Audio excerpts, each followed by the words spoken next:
Bien, bonjour tout le monde, c'est le mot du vendredi. Aujourd'hui, on est le 10 septembre et ça me fait très plaisir de vous parler en direct de la Défense à Paris, dont vous avez pu voir quelques scènes de drones que j'ai pris plus tôt.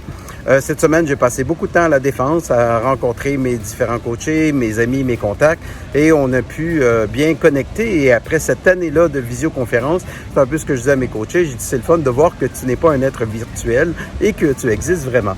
Donc, c'était vraiment très chouette et ça me permet de revoir un petit peu, de renouer avec le côté humain des choses. Et vous allez le voir lorsque vous allez reprendre vos réunions en présentiel. Finalement, il y a beaucoup plus de choses qui se règlent en face à face. Ça fonctionne par vidéo, mais finalement, on oublie le côté humain de la chose. Aujourd'hui, j'ai le goût de vous parler de contraintes, parce que vous savez, on est dans un monde de contraintes et il y a 4 types de contraintes. Des contraintes de système, des contraintes d'attitude, des contraintes de connaissance et des contraintes d'aptitude.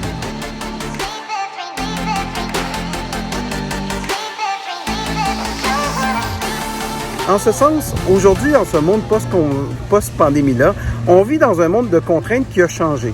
Bien sûr, on a des contraintes différentes, mais aussi plein de belles choses qui sont arrivées. Et moi, ce que je dis souvent, lorsqu'on arrive dans un nouveau monde de contraintes, c'est important de comprendre quelles sont les contraintes et d'agir.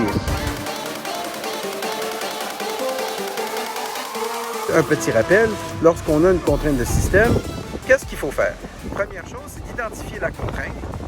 Deuxième chose, c'est de voir est-ce qu'on a le contrôle, est-ce qu'on est en mesure de changer cette contrainte-là. Troisième chose, on est en mesure d'influencer cette contrainte-là pour le futur.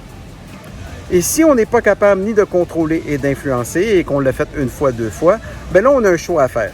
Le choix, c'est soit d'accepter la contrainte puis de continuer à vivre, ou bien partir et changer le monde de contraintes.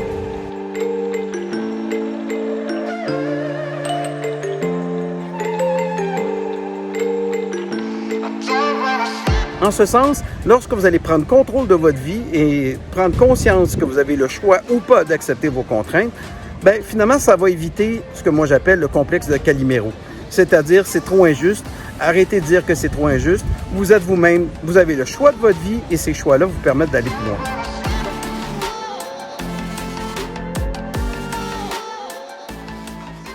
Donc là-dessus, moi, dimanche, je prends l'avion pour Tunis où je vais commencer ma tournée africaine. J'ai bien hâte. Tous les gens de Tunis et de vous rencontrer, discuter avec vous et d'aller un peu plus loin. Et donc, le prochain mot du vendredi se fera du côté de Tunis. Donc, merci beaucoup tout le monde et à bientôt. Bonne fête de semaine.